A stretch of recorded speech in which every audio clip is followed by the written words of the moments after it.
Iran survived sanctions, invasions, isolation, and constant military threats, while so many other states collapsed? Because Iran is not just a country, it is a fortress, a civilization, and a pressure point, sitting on one of the most important choke points on Earth. To defeat Iran, you do not just fight its army, you fight its mountains, its deserts, its missiles, its proxies, and the geography of global oil itself. And that is exactly why Iran remains one of the hardest states in the Middle East to break. Iran is built like a natural fortress. Look at the map. Iran is protected by brutal terrain on almost every side. To the west, the Zagros Mountains form a giant defensive wall. To the north, the Alborz Range and the southern edge of the Caspian Zone create another barrier. Inside Iran, the Dashti Kavir and Dashti Lut deserts turn movement and logistics into a nightmare. Iran's plateau, as dominated by major mountain systems and the Kavir and Lut deserts. This is not terrain that welcomes invasion. It punishes it. That is exactly what happened in the Iran-Iraq War. When Saddam Hussein invaded in September 1980, Iraq made early gains, but its advance was stopped within months, and the war turned into a brutal long conflict that lasted until 1988. The Iraqi invasion beginning on September 22,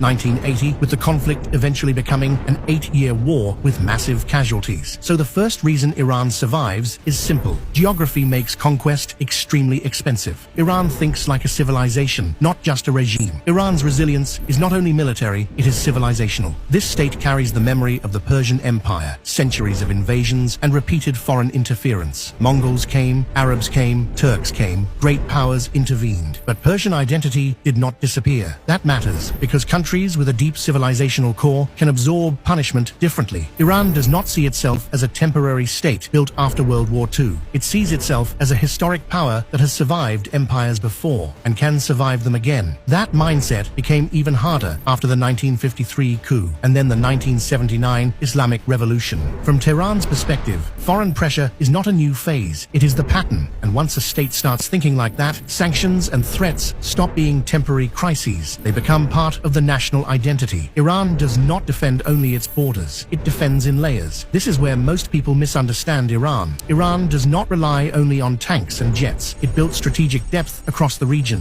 Through Hezbollah in Lebanon, armed groups in Iraq, the Houthis in Yemen, and other aligned networks, Iran created a system that allows it to pressure enemies far beyond its own borders. The Council on Foreign Relations describes Iran's armed regional network as a web of partners, including Hezbollah and the Houthis, that extends Tehran's influence and threat reach. That means any war against Iran can quickly become a multi-front regional crisis. Israel faces pressure from Lebanon and Syria. Gulf shipping lanes face pressure from the south. US bases in the region face risk from militias and missile forces. So even when Iran looks isolated, it is not actually alone on the battlefield. Its deterrence is distributed. Iran sits beside the world's energy trigger. Now comes Iran's biggest geopolitical weapon: location. Iran overlooks the Strait of Hormuz, one of the most important maritime choke points in the world. In 2024, around 20 million barrels per day moved through it, about 20% of global petroleum liquids consumption. That is not just a regional number, that is a global pressure valve. Any serious disruption there can hit oil prices, shipping costs, inflation, insurance premiums, and Asian energy security all at once. Reuters also noted this month that the strait handles about 20% of global oil and LNG trade, underlining how central it remains to world markets. Iran's military strategy is built for deterrence, not symmetry. Iran cannot outmatch the US or Israel in air power, so it built something else: asymmetric deterrence. Its model is based on ballistic missiles, drones, naval harassment, proxy warfare, and attritional pressure. Instead of trying to dominate the skies like America, Iran tries to raise the price of attacking it. That means even a stronger enemy has to ask, can we strike Iran without triggering missile attacks, proxy escalation, oil disruption, shipping chaos, and regional blowback? If the answer is no, then Iran has already achieved part of its goal. So why is Iran so hard to defeat? Because Iran is protected by mountains, hardened by history, extended through regional proxies, and positioned next to a choke point that can shake the global economy. You can sanction Iran, you can isolate Iran, you can bomb Iran,